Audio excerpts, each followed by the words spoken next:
dating stories, real talks, no filter. Where is my man? And where is Cupid? I'm ready for a romance. En 2 ans et demi, j'ai fait 51 dates et à l'ère du moderne dating, je vais tous vous les raconter. Bienvenue dans Romance, un podcast où je vous raconte mes histoires de rencontres avec les mecs d'aujourd'hui. Des histoires parfois drôles, parfois folles, parfois fucked up, mais toujours résolument humaines. Je suis Laurence et vous écoutez Romance. Alors c'est l'été, je me balade dans la rue, je me rappelle être sur Bumble, sur mon téléphone et je match avec un garçon, je trouve qu'il a une tête sympa. Je me dis en voyant ses photos qu'il a une tête cool, c'est le premier truc auquel je pense. On match, on commence à discuter et ce dont je me rappelle, c'est de mes fous rires en marchant dans la rue. Je me rappelle qu'on échange, qu'on rentre ensemble dans une discussion, un échange où on invente une histoire de 2 personnages qui se parlent et je suis hilare dans la rue et je ris en marchant. On échange bien tous les 2, on a un super bon feeling, je pense que c'est mutuel parce que très rapidement, on convient de se voir. Mais vu la teneur de nos échanges et la qualité, cette espèce de ping-pong un peu qu'il y a, l'humour et cetera, il me dit qu'on va pas aller boire un verre comme tous les autres, qu'on va faire un date autrement, qu'on va s'organiser autrement et il me dit: «Bah, écoute, attends, j'organise ça». Donc on convient d'un jour, très rapidement après ces premiers échanges, je me rappelle plus exactement quand et il me dit: «Écoute, je viens te chercher en bas de chez toi, je viens te chercher en moto».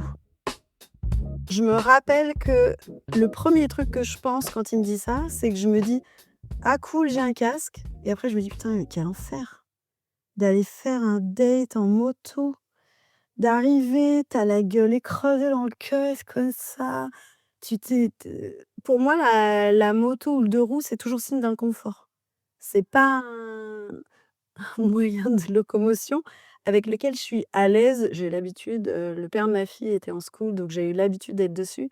Mais je trouve que ça va trop vite, que c'est inconfortable et je suis pas à l'aise. Donc en fait, je me demande ce qui m'a pris d'accepter un date où je me mets en situation d'inconfort dès le départ, en fait. Après, il y a autre chose, c'est qu'on échange, on commence à se faire des vocaux.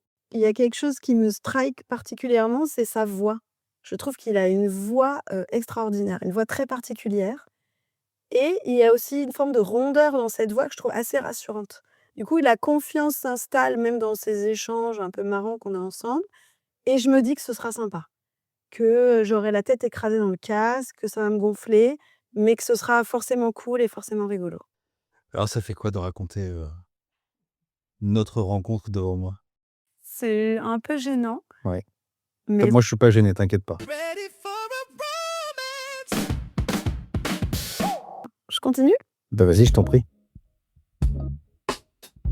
Le jour du date arrive, j'ai mon casque sous le bras. Je me vois marcher dans l'allée de mon immeuble avec les baies vitrées, le voir de l'autre côté et me dire: «Ah putain, c'est vraiment une moto, quoi». C'est pas même Je vais même pas être bien installée. C'est le premier truc auquel je pense. Je le vois et en fait, je me rends compte que je vois pas vraiment son visage et je me dis: «Lui, il me voit mieux que moi je le vois». Heu, il avait il a son casque, il est sur sa moto, je vois son regard mais je le vois pas vraiment. Hem Et je me dis: «Bon allez go». Et au moment où je monte sur la moto, au moment où je m'installe, on échange quelques mots, on se salue. Je me rappelle assez vaguement de ce moment-là. Ce que je me rappelle, c'est qu'au moment où je m'assois, je me dis: «Putain, c'est drôle parce qu'il y a un très gros contact physique tout de suite». Quand tu montes, en fait, sur une moto, tu es obligé de t'accrocher à la personne, de te coller à elle et donc en fait, on ne s'est même pas encore vraiment posé l'un à côté de l'autre, on n'a pas eu de vrai contact, que je suis déjà collée à lui Mmh mh. et donc ça, c'est une sensation assez particulière et on part. Je me suis dit: «Mince alors, qu'est-ce qu'elle fait beaucoup plus jeune que son âge?» C'est la première chose que je me suis dite, hein. Je me suis dit: «Tiens, j'aime bien sa paire de Vans au pied». Mais je crois qu'on avait déjà parlé, On avait parlé des Vans, on avait les mêmes. ouais, C'est parce vrai, que j'en porte beaucoup, j'aime beaucoup ça. c'est vrai. Je Faut me suis savoir que c'est un critère pour moi, les Vans. Ah ouais, à ce point-là? Ouais. pas à ce point-là, mais c'est un atout séduction en face de moi d'avoir des Vans. Bah, je pense que ça doit vouloir dire dans un sens que tu as un petit côté, jeune dans ta façon de t'habiller, tu vois? Pour pas utiliser le mot de boomer branchouille. Bah oui, c'est évidemment ça. Ouais et donc non, je me suis dit: «Ah elle est chouette», enfin elle fait plus jeune quoi, enfin c'était plaisant et puis après, bah, écoute, on est monté sur mon fidèle destrier et alors, du coup, effectivement, il y a ce côté, proximité, un peu forcée, mais c'est cool parce que ça brise les barrières, tout de suite et c'est bien. Les dates, Coca-Cola, autour d'une table, c'est toujours un peu, c'est pas chiant, mais bon, tu te rajoutes quelques difficultés, on va dire. C'est toujours sympa quand ça sort un peu du lot, quoi. Alors j'admets que la moto, c'est un pari. C'est pas forcément, rassurant et puis en plus, tu peux tomber sur quelqu'un qui conduit pas bien, qui conduit vite, en l'occurrence, ça fait un moment que je roule, donc je sais ce que c'est que de rassurer quelqu'un, derrière moi.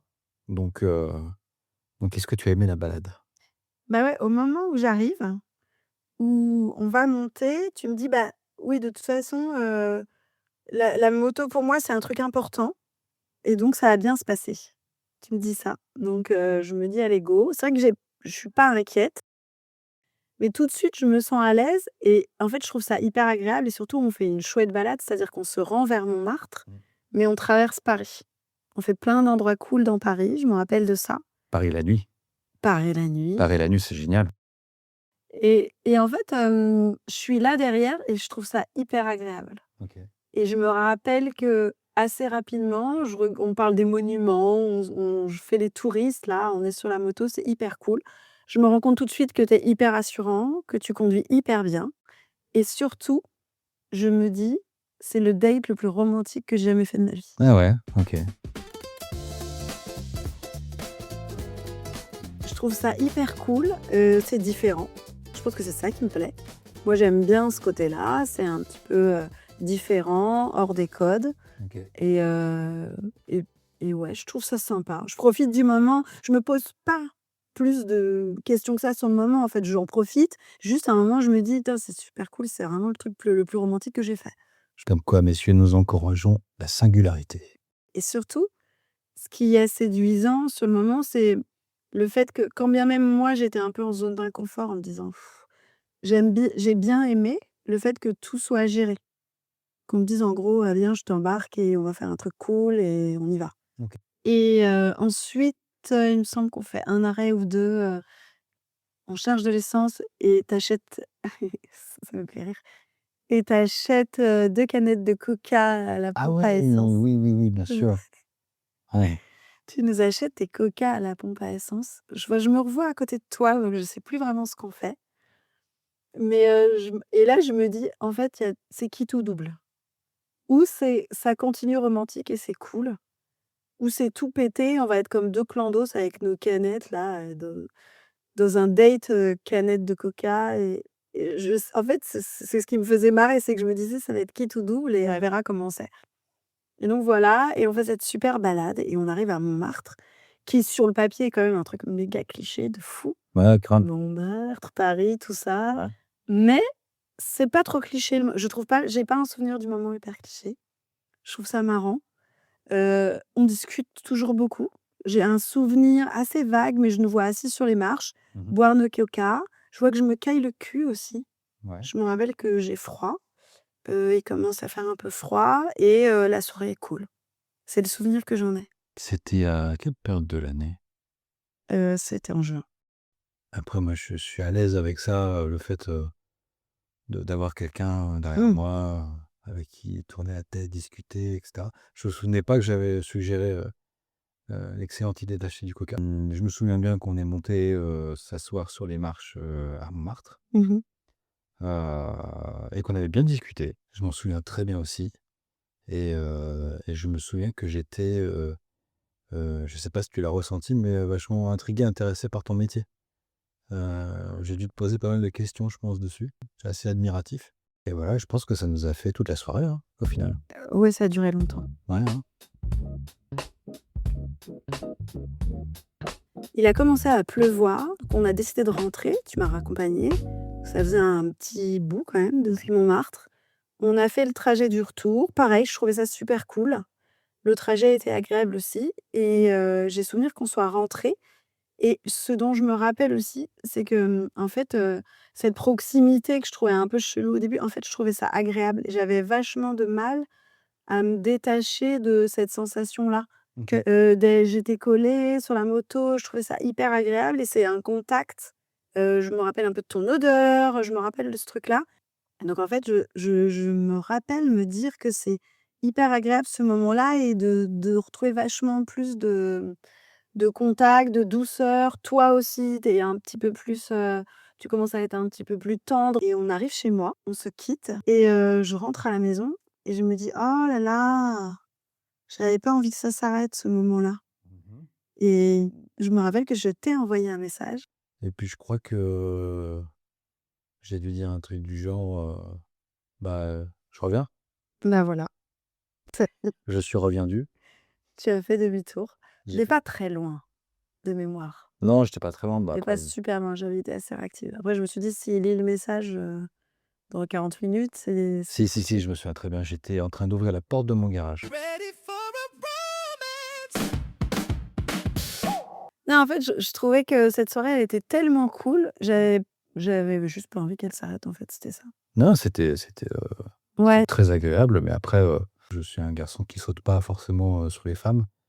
Je suis pas un crevard, comme on dit, donc parce que tu crois que, tenter une approche, un premier soir, ça donne l'apparence d'être un peu un crevard? tu sais aussi que, si tu as passé une bonne soirée, c'est aussi bien de pouvoir dire: «Bah, cool, ça peut être une note qui peut s'arrêter là pour ce soir et puis on verra, les jours prochains», tu vois? Oui, c'est vrai. Après, c'est aussi chouette de bousculer un peu, ce que tu avais prévu, donc quand tu me dis, c'est «J'aurais aimé que ça continue, j'aurais que tu reviennes», bah, I'm back.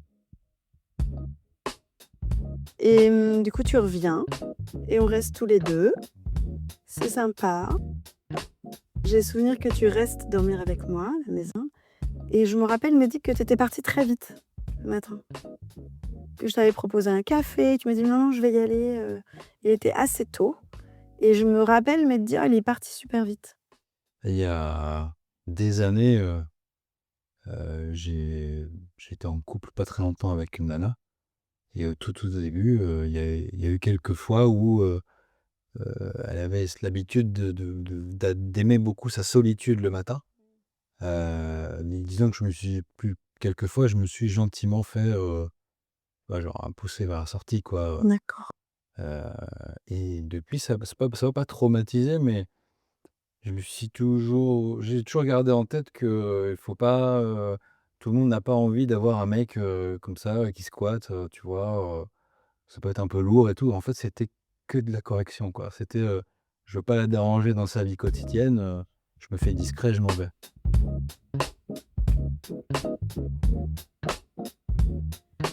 On convient de se revoir et ce qui est marrant, c'est qu'on se revoit la veille de mon départ à New York.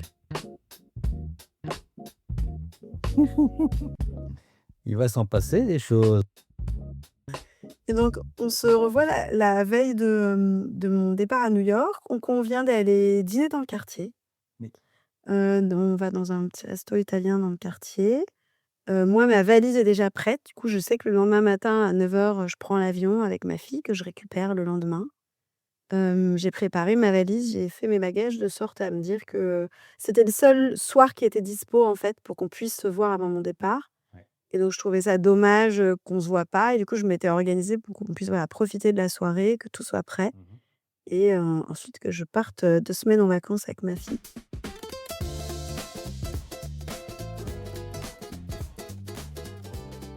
J'ai pas énormément de souvenirs en détail de cette soirée-là. Je me rappelle de nos échanges, je nous revois assis en train de manger une tomate mozzarella. Je nous vois en train de discuter, de passer une bonne soirée, de rester ensemble et c'est tout. Ben, moi, c'est un peu pareil. J'ai pas de détails particuliers de cette soirée. Tristesse du souvenir. Non, mais si ce n'est que Mmh. mais en fait, il vaut J'ai mieux pas un mauvais souvenir. Ouais, j'ai un souvenir plutôt doux, plutôt neutre. oui, c'est ça, ouais, c'était neutre. Moi, j'ai un souvenir, c'était très, très sympa, Ouais. très agréable. Ouais, assez neutre, c'était une soirée cool, voilà, quelques ronflements peut-être. C'est possible. Oui, tout à fait. Oui, Ça, c'est des choses dont je me souviens généralement. ça m'arrive moins maintenant. Très bien. Et ce qui est marrant, c'est qu'on discute un peu avant de partir et que toi, tu me racontes que pour diverses raisons, tu vas aussi partir aux États-Unis. Oui. Tu vas faire un voyage, rejoindre des potes. Donc tu vas faire un voyage aux États-Unis qui correspond à peu près au même timing que moi, que rien n'est sûr, rien n'est vraiment finalisé, tu as encore de l'orga à gérer. Mais je me rappelle de ça, qu'on se dit que c'est marrant, que moi je suis un peu contente, je trouve ça trop cool en fait. Je me dis: «Non mais ce serait extraordinaire, c'est hyper rigolo, de sortir avec quelqu'un à Paris et d'avoir l'occasion de le recroiser à l'autre bout du monde». Je trouve ça marrant. Après toi, c'est une étape dans un parcours que tu fais, donc rien n'est vraiment calé à ce moment-là.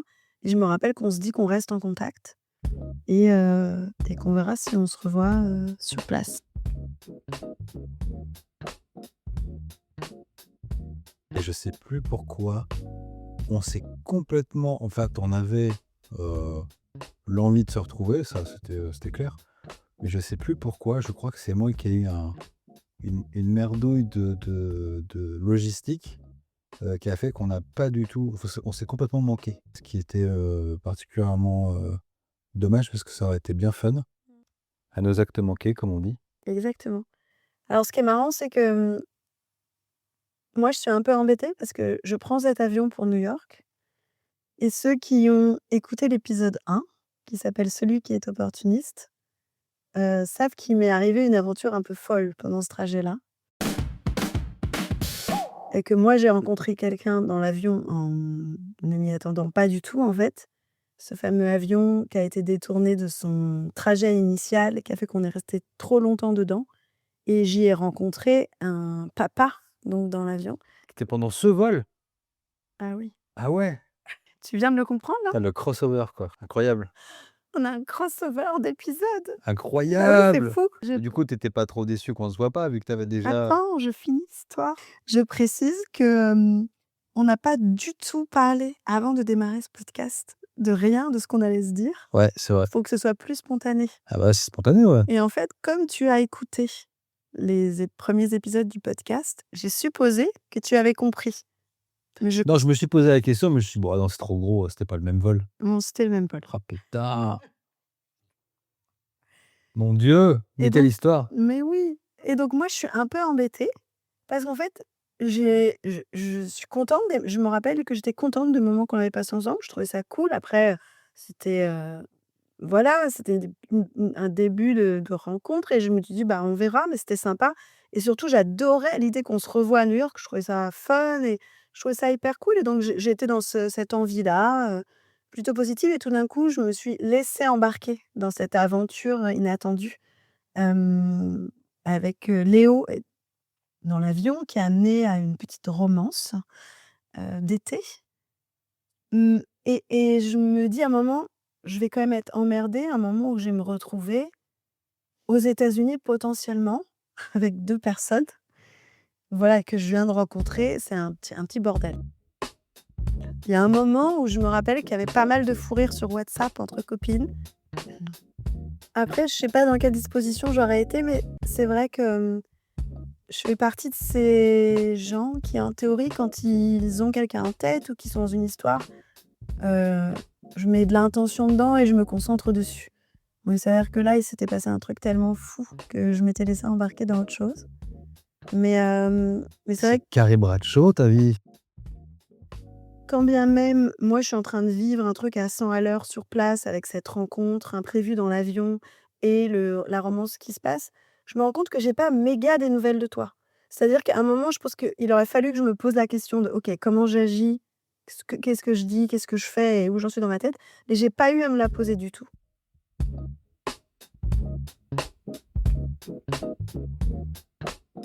Ouais.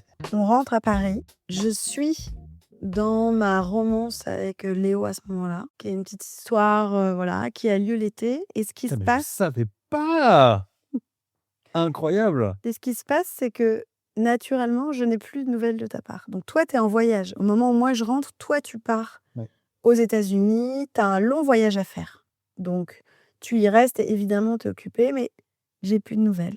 Je reconnais à un moment m'être dit, voilà, ça s'est Effrité avec le temps. effrité, j'ai pas eu de nouvelles et donc j'ai laissé. Ce qui est très, très, très inhabituel de ma part parce que j'aime bien que les choses soient dites. Mmh. J'aime bien savoir, dans quoi on se lance et j'aime bien savoir comment ça s'arrête. Et moi, je le dis et cetera et je j'ai pas fait cet effort-là d'ouvrir la discussion et de faire un message disant: «Moi, au fait, je pense que, ça aurait peut-être été aussi un peu foireux de ma part de dire: "Eh dis donc, tu me donnes pas trop de nouvelles"», alors que moi, j'étais en train de vivre une histoire aussi. Je pense que j'ai laissé le truc comme ça et j'ai pas eu tes nouvelles. Je me souviens d'un moment où j'étais en voiture, tu m'as envoyé un message pour qu'on se voit. Enfin, je me souviens avoir regardé ton message, Mmh. puis je me dis: «Ah effectivement, il faut que je lui réponde» et écoute, j'ai fait une petite rencontre, au moment de Tambou, j'ai fait une petite rencontre, je crois, le lendemain ou le surlendemain. Bah, du coup, ça, tu penses toujours enfin, je pensais toujours à ton texto et puis, il y a eu l'histoire B comme ça qui a démarré, qui n'a pas, duré, enfin qui n'a pas, débouché sur quelque chose de bien passionnant à la fin. Mais, ça a duré quand même quelques semaines, heu et du coup, ça a un petit peu fait, glisser ton texto Dans les abîmes, dans les abîmes, dans les j'entends.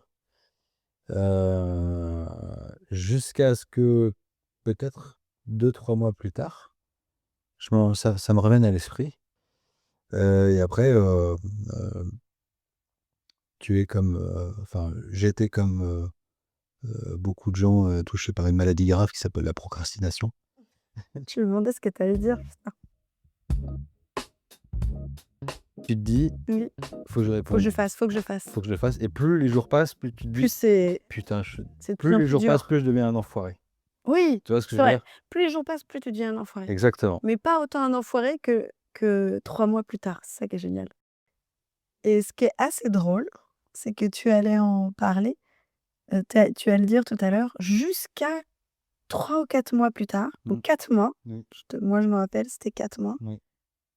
où apparemment mon souvenir est revenu à toi, mon bon souvenir a été rappelé à ta mémoire.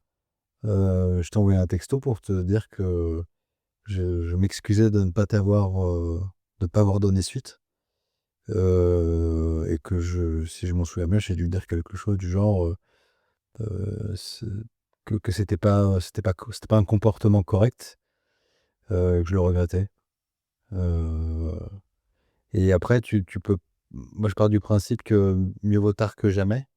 Alors Il y avait écrit ça. Il y avait écrit: «Mieux vaut tard que jamais». ouais, Je me suis dit: «Ah l'enfer». En fait, je pense que je l'ai reçu à un moment, je devais être un peu remontée. Je me rappelle m'être dit: «Mais qui est con son message?» Mais lui il se dit qu'en face, j'attendais une réponse. Il s'est dit: «Tiens, ça fait 4 mois et je peux quand même lui envoyer un message maintenant pour m'excuser».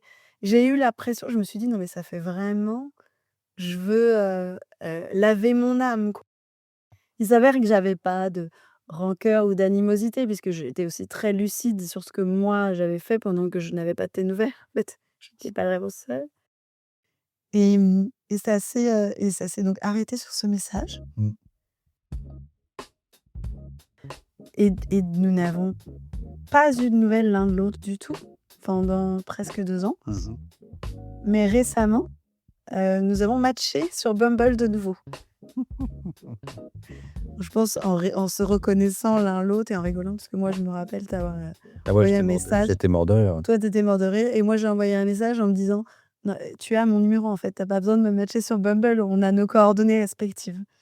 Donc voilà, ce qui a mené à ce que nous nous retrouvions aujourd'hui tous les 2 l'un face à l'autre Bah pour oui. échanger. Dans Romance, normalement je conclus chaque épisode en écrivant une lettre au protagoniste de l'histoire. Oh là là. Donc je ne te l'ai pas écrite, je ne vais pas te la lire direct. L'enregistrera après. Mais par contre, je l'enregistrerai après et tu Ok. pourras l'écouter quand l'épisode sera monté. Est-ce que mon intervention d'aujourd'hui joue en ma faveur? Absolument pas. Elle ne Merde. change rien du tout. Ah ouais. Avant de vous laisser, je vais conclure chaque épisode par une lettre. Une lettre fictive adressée au protagoniste de cette moderne dating story. Un endroit pour dire ce que je n'ai pas su dire sur le moment et ce que cette histoire m'a appris. Rousse. D'abord, j'ai été happée par ta voix singulière et par nos échanges drôles, légers, évidents. Et puis il y a eu ce date improbable, complètement hors de ma zone de confort, et pourtant tellement romantique, malgré tous les clichés qu'on aurait pu projeter dessus. Tu m'as proposé un moment qui te ressemblait, ancré dans ta passion. Je crois que c'est ça un joli date en fait. Quelque chose d'authentique, sans artifice, qui raconte vraiment qui tu es et qui permet de se connecter à l'autre. Avec le recul, je pense qu'on avait amorcé une vraie connexion, puis l'été est arrivé, les rencontres sont devenues plus faciles, plus nombreuses, et on est simplement passé l'un à côté de l'autre. Chacun de notre côté, on a dérivé vers d'autres émotions, peut-être parce que l'empreinte qu'on s'était laissée n'était pas assez profonde, peut-être parce qu'on n'a pas su la nourrir à temps. En t'écoutant raconter ta version à mes côtés, je réalise un truc sur moi. Je suis faite de détails. Je peux raconter une histoire par les sensations, les émotions et les micro-signaux. Alors que toi, tu semblais traverser ça avec vachement de distance. Ça m'a interrogée sur les hommes, sur leur manière de vivre les rencontres amoureuses dans l'ensemble. Là où moi, je donne de l'importance à chaque détail qui compose le moment. Bref, merci pour ce date romantique et pour ce miroir, parce qu'il y a des rencontres qui ne deviennent pas des histoires, mais qui laissent quand même une trace.